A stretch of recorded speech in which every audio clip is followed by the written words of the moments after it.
Well, it's not much preamble for this trip.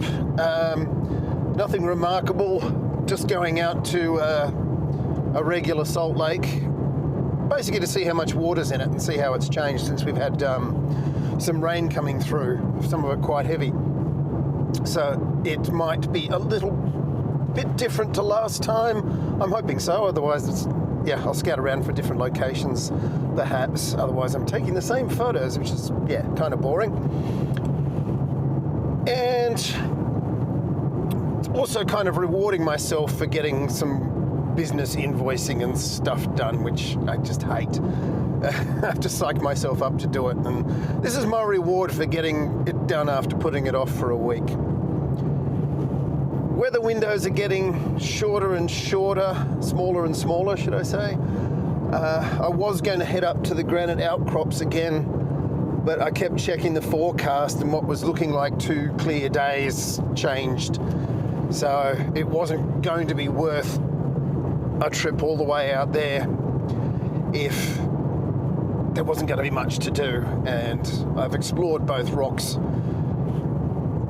which means there wasn't really anything new for me to find while I'm there. I'm contemplating going to Lake Campion at some point.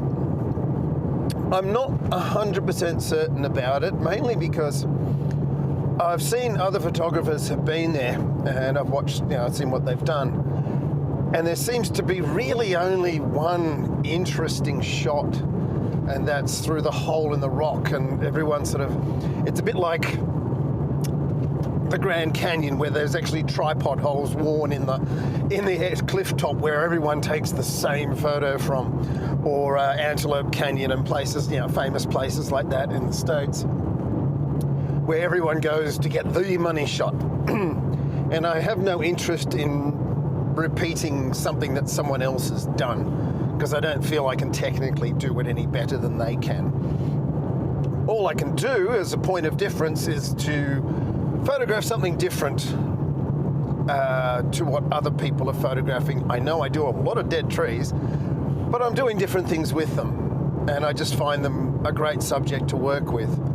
I also think I tend to work with closer foregrounds than a lot of other photographers, because I don't do the image compositing, because I'm taking at the same time. So as long as the distortion being close up doesn't make the stitching impossible, I can get close to those foregrounds and have them very complex and big in the frame, and intruding a lot into the sky, which I think makes for a dramatic image.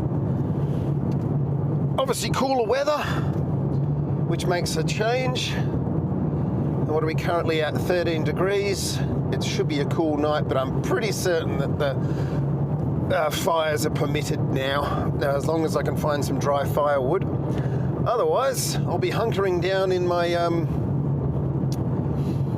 Austrian M65 coat and a, what is it? Fjällräven down jacket. That should do it. Anyways, we'll see what it's like when we get there.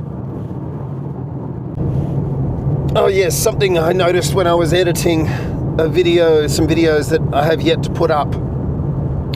Possibly they'll be up by the time you see this. I'm not sure which I'll do first. When I went to Booding Rock. I don't think I said it right at any point in those videos. But what I need to apologize for is a little quirk of these DJI microphones, radio wirelessly connecting to the cameras, is if I activate the camera by pressing record rather than powering it on first, it seems to take some time to pick up the mic. So it starts off recording through its internal microphone, and then you get a huge boost in quality when it suddenly clicks through to this one. So that's a bit rough on the ears. So I've learned my lesson. I'm powering on the camera first, waiting till everything's blue and connected, and go from there.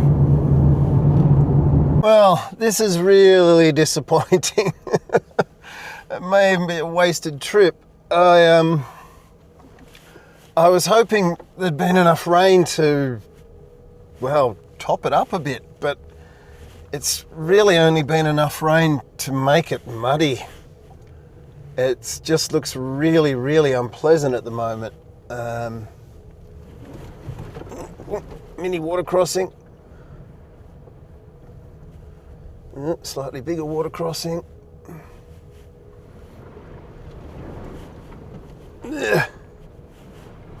Whoa, yeah. Okay. So I don't know if there's anywhere that I can get to reasonably without A, sinking, and B, leaving giant deep footprints. It's just yuck at the moment. Just really doesn't have anything going for it, unfortunately. And no fires, apparently, as well, even though we're in the middle of winter and it's been raining, so I don't know what's going on there. It might just be a night's camp and a scout down a track I saw tomorrow to see if there is any other spots around here. But for now, I'm going to have a little bit of a walk around and see what I can see. Sad. Now, because the main lake is so disappointing at the moment, I'm following this track. It's well graded. Didn't go through a gate. Didn't seem to be fenced. So I don't know if it's access to another part of the lake. So I'm just coming and having a look, and if not, I'll go back and camp there and see what I can make do with. Because this should head towards where the lake. Now it's just looking like someone's field. I'll go a little bit further. Like I said, I didn't come through a gate. Currently doing a 20-point turn, so I don't drive on any of his ploughed paddock there. Can see the sort of bits of the river there, but it doesn't look very impressive anyway. So there's one more road that headed down in that direction that was a sealed road, at least part of it. Maybe that'll be an option, we'll find out. Right, let's see where this one goes. Because it's going in the right direction. Right, I might be a little premature counting the chickens, but we found a little bridge and some tracks to a different part of the lake. So I can get off the road, and even if nothing else, I've found another location here. So the trip is not in vain. It's just a matter of finding the best posse. Track's reasonably accessible. I might be going actually out on the other track. This one's just going into the bush, which is not where I want to go. So we might just be backing up into the sun, straight into the camera. That makes it fun. I guess I better concentrate on what I'm doing. Right, so regardless of what happens now, I'm going to go down this other track because it seems to go out into the lake, which is where I want to go. Hopefully it's not too wet. At least, regardless, I won't be taking photos of the same trees. And like I say, discovery is fun. So, down here, people have been down here, but not too long ago. Not too recently either. So hopefully she doesn't get too muddy. Phoebe's pretty good traction wise, although it's looking a bit rough up here. The further I get from, I don't know, sort of want in there. And this isn't really getting me there, is it? And this is a treacherous place. One does not want to be stuck here. I might actually be parking by that ugly ugly bit of equipment back there.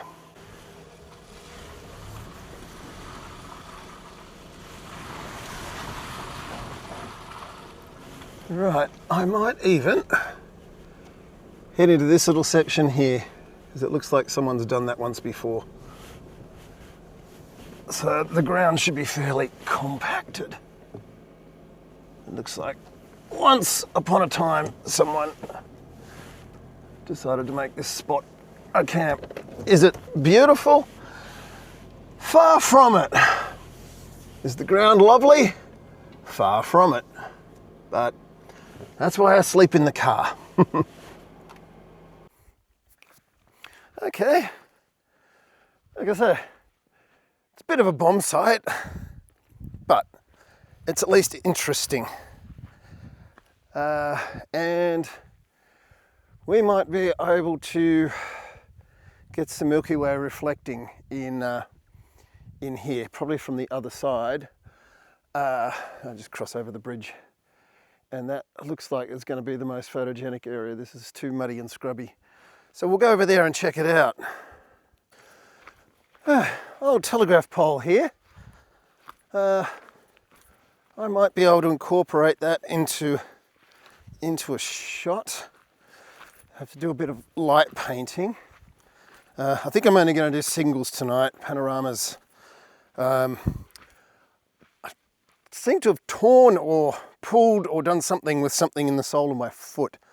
It's been sore for weeks, and then I stumbled today and landed heavily on it, and I felt something sort of like, a tearing sensation, but everything's still working. It's just sore, but it doesn't mean I don't want to lug a lot of stuff a long distance. But yeah, that could actually be really nice.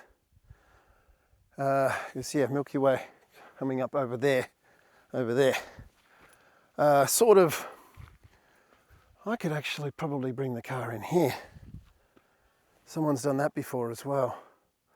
I might actually do that and camp over this side. Let me have a look. Where did they come in? Anyway, we'll deal with that later. Okay, this is a possibility.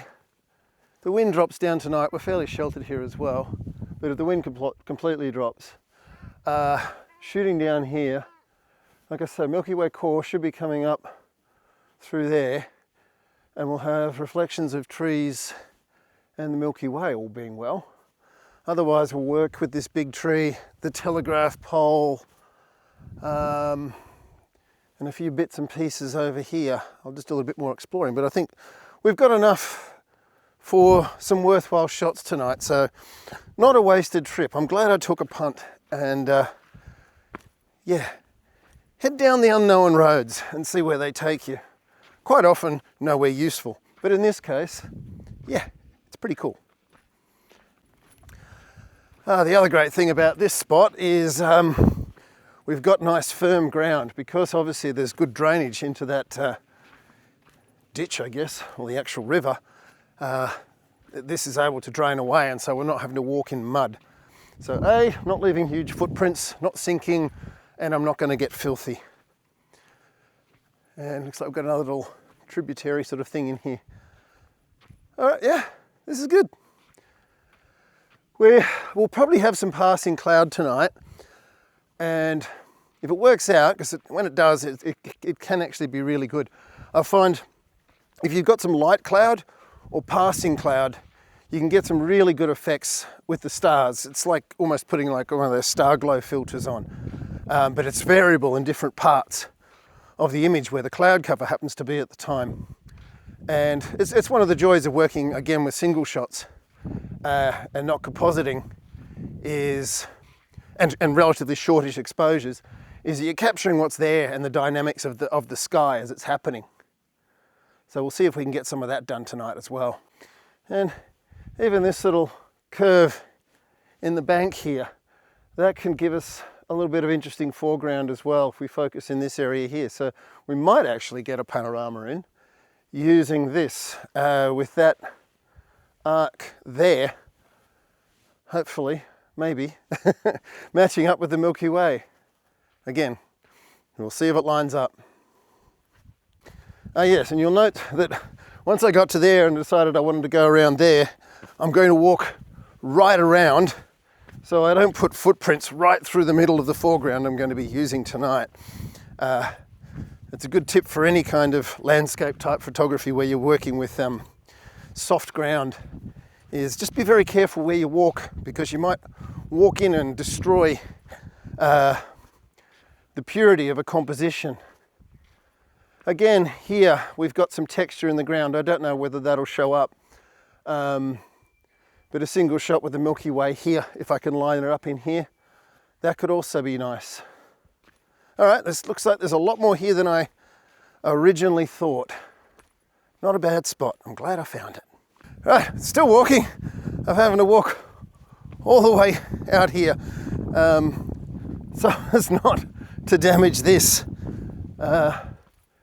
Because even though there's not much in the way of trees behind, it might be worth it. So I'm just going to cross where there's already an imperfection. Also, so I don't sink. There we go. All right. Okay, I think that's about it. There's not much more out there. It's pretty sparse, not very interesting. And that's about as far as I want to walk right now, and also later on tonight. My foot has got this real dull ache. I don't know what I've done to it. But like I say, it's still working.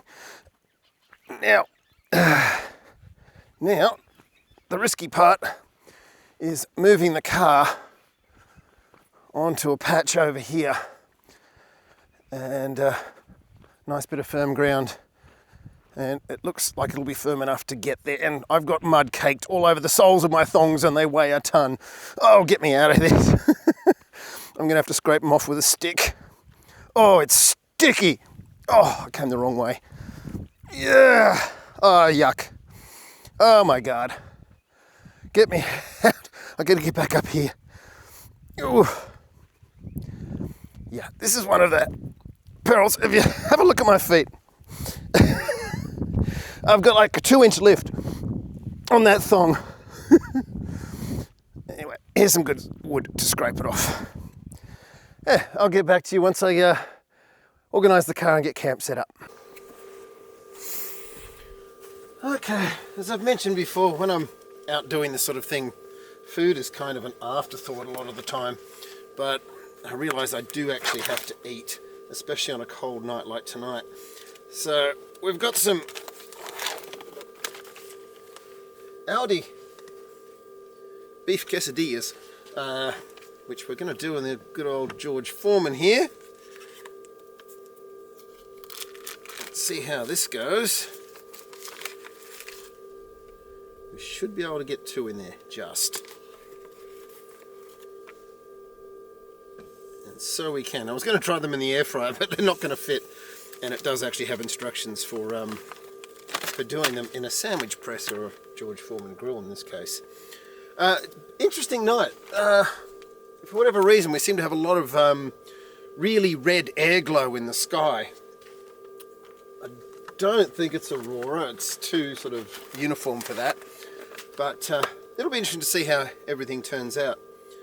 But yeah, that's dinner on the go. Quick and easy. And I'm going to get into that later on.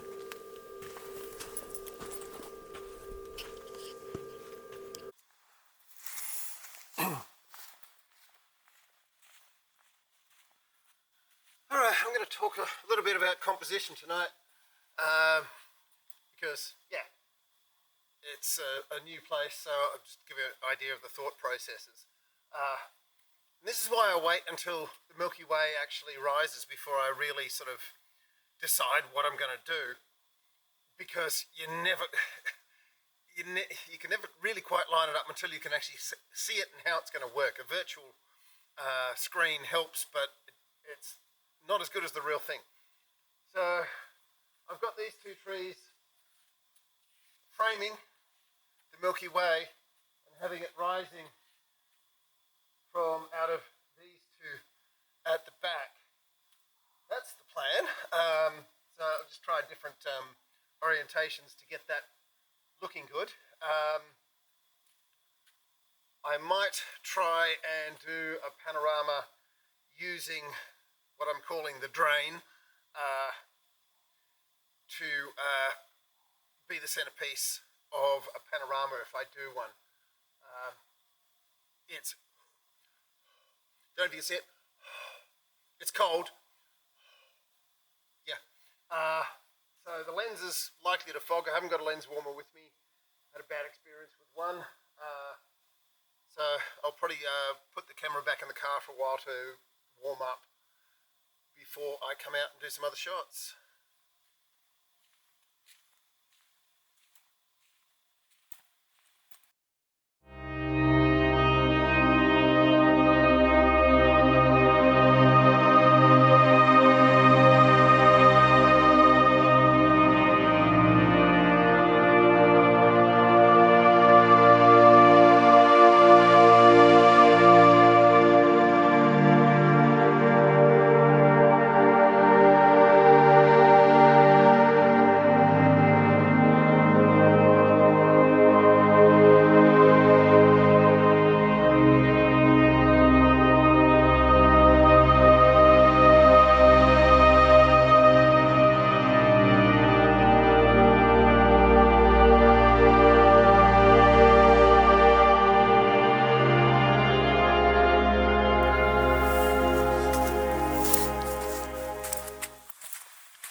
Alright, this one's very straightforward. I'm just trying to use reflected light with my torch. Got this nice big old tree here with some fallen branches as leading lines, and so that's just intersecting the Milky Way, which I'm going to leave. I'm not going to, I will do a shot lighting it, but I think it looks best just left as a silhouette against the Milky Way. Just sort of that contrast of, yeah, dead life, life space, I don't know. But something black against a colourful background rather than trying to light it up. But I'll probably light it anyway. It probably won't look very good, but we'll try. We'll see how that goes.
Okay, well, what I thought was going to be a night of disappointment and very average, I took a punt and found a different location that I hadn't found before. I didn't even realise you could get to another section of the lake. And not the most salubrious of campsites, if you could call it that. I basically just had to drive off the track into the scrub. And the ground was damp, muddy in places. But that's why I sleep in the car, as I've probably mentioned. Means you can pretty much sleep anywhere. But turned out to have some really interesting features compared to the usual salt lakes being completely flat. So we had little gullies and a little waterway. So it broke up the ground quite a bit and gave us some more interesting foreground textures. So all in all, even though it was absolutely freezing, I had ice on the bag that I left outside. I started shooting around 9:30, doing some single shots. Then I waited for the Milky Way core to rise and went out again about 11-ish, I think. And then set up some cameras for some time lapses. Went to bed and got up again about 5:30 and packed up the cameras and brought them in dripping wet. So we'll see what results they give us, but I'm hopeful, and at least it's something different. So it's worth it just for that, and I found somewhere new, which is always, you know, half the fun. It's part of the adventure. Oh, and something else I should mention, the reason my last video took so long to edit, if it goes up before this one, and this one possibly as well, is the DJI Studio for Windows, for whatever reason, has just stopped exporting files. It just freezes on 1%. So I'm going to have to do all my 360 editing on my phone, which I'm not looking forward to, although the app apparently is okay. So it's probably going to take me a little bit longer to get that ready to import into DaVinci Resolve and put together a whole video. Disappointing. I hope they fix it.